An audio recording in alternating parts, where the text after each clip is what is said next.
Hello दोस्तों, आप लोगों का फिर से स्वागत है हमारे चैनल शिव पुत्रस पे। मैं रितेश हमारे प्यारे भाई अनिक के साथ आज एक सीरीज लेकर आए हैं जिसका नाम है हर हर महादेव।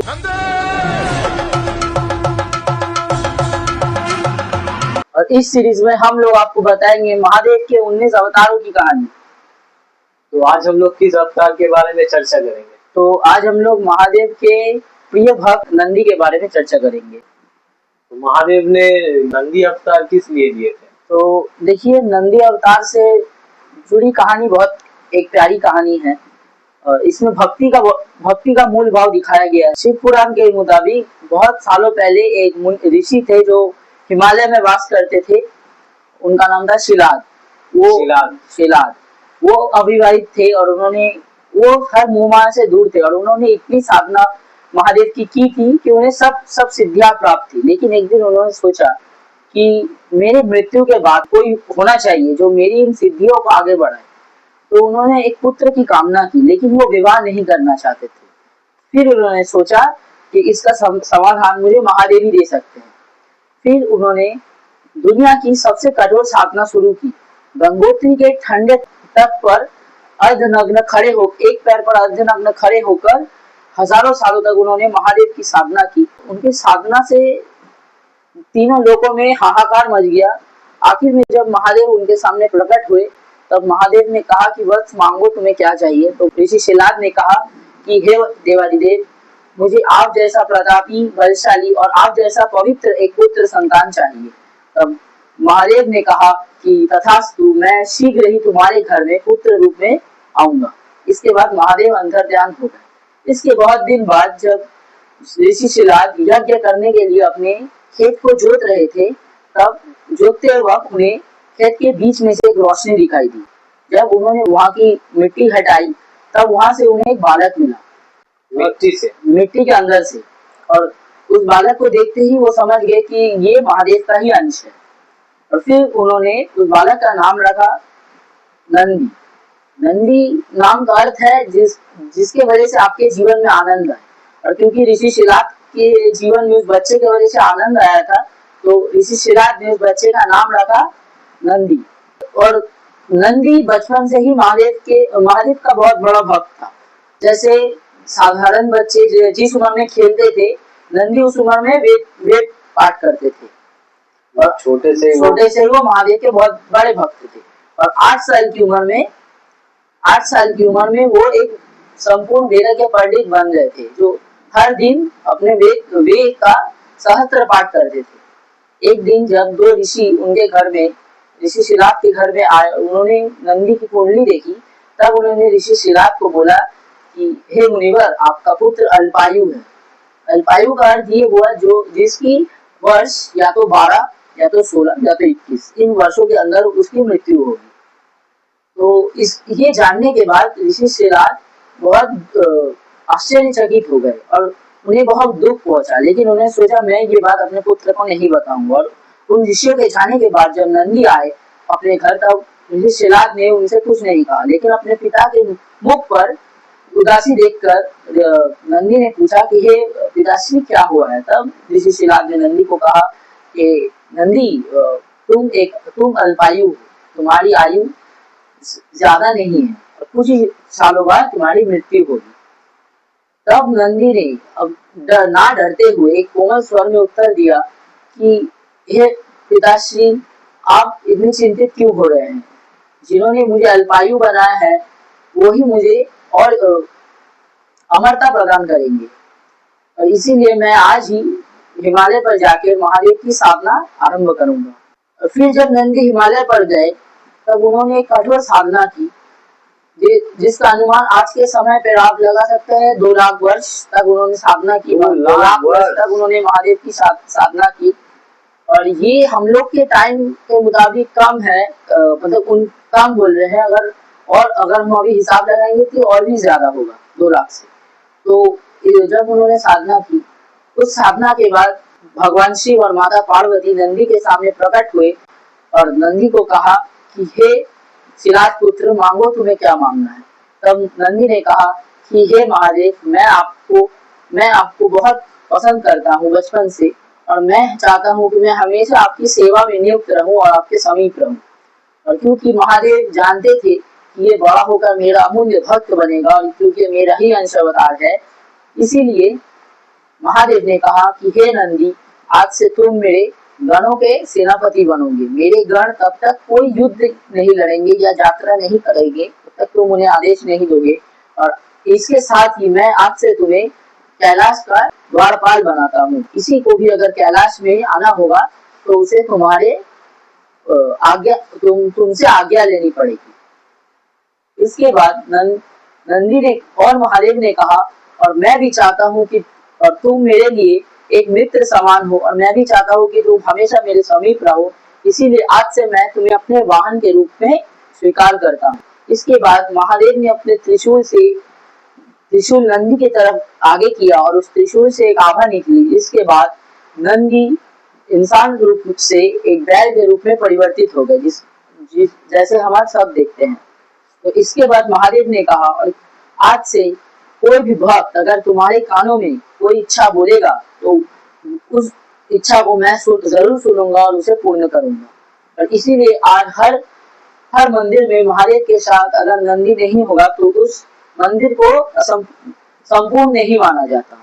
इसीलिए महादेव के हर मंदिर में नंदी का होना आवश्यक है ही है। ऐसे ही नंदी की जीवन कहानी खत्म होती है। नंदी बहुत युद्ध भी किए हैं कैलाश पे, और मैंने ये भी सुना है कि वो रावण को एक बार श्राप दे दिए। बात आपकी एकदम सही है। जैसे कि हम सब जानते हैं रावण ने कैलाश पर्वत उठाया था, तो जब रावण कैलाश पर्वत उठाने आया था तब सबसे पहले उसका सामना नंदी से ही हुआ था।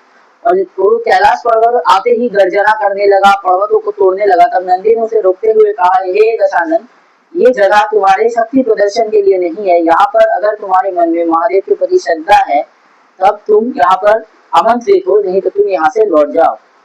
तब रावण ने अट्टहास करते हुए कहा कि एक साधारण बैल होकर तुम मुझे कैसे रोकोगे, तुम्हारा तो मुख भी वानरों के जैसा है।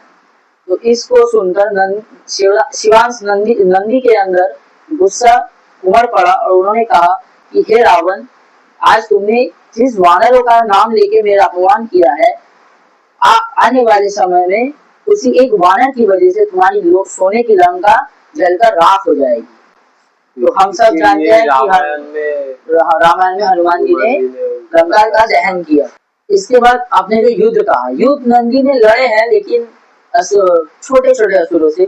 जैसे कि एक बार बहुत असुरों ने, पाताल के असुरों ने सोचा कि हम महादेव से युद्ध करेंगे और हम कैलाश का आधिपत्य लेंगे। तो जब वो कैलाश की ओर बढ़ने लगे तो नंदी ने बहुत पहले ही उन्हें देख लिया और नंदी ने उनसे नंदी ने उसी क्षण अपना बैल रूप धारण किया और उनसे युद्ध करने के लिए तैयार हो गए।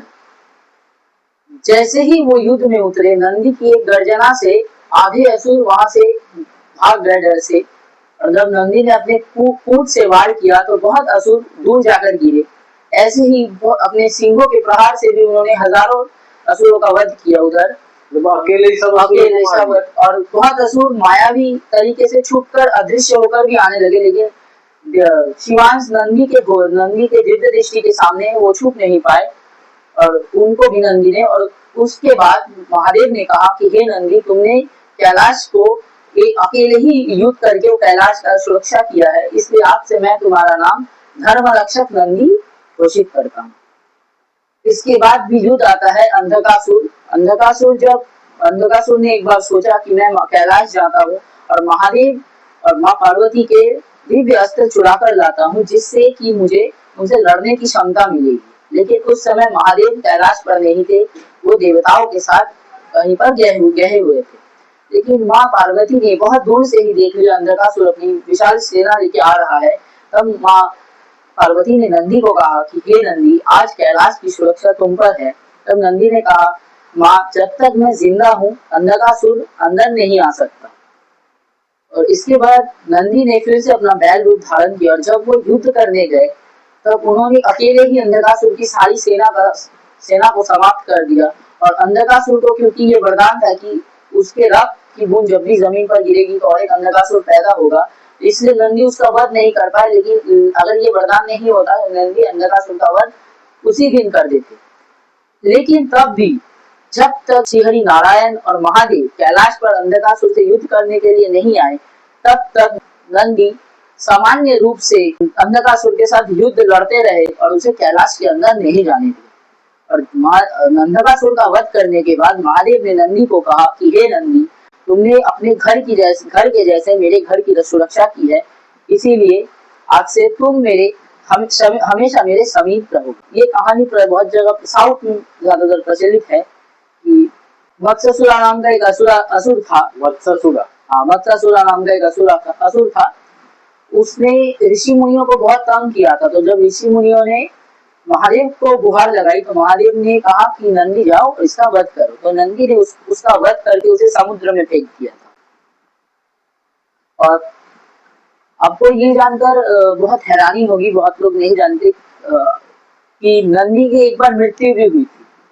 नहीं, मैंने कभी ये नहीं सुना। हाँ, आपने ये जरूर सुना होगा कि कार्तिक भगवान ने तारकासुर का वध किया था। हाँ। जब कार्तिक भगवान से युद्ध करने के लिए तारकासुर कैलाश की ओर बढ़ रहा था, तब सबसे पहले उसका सामना नंदी से हुआ था।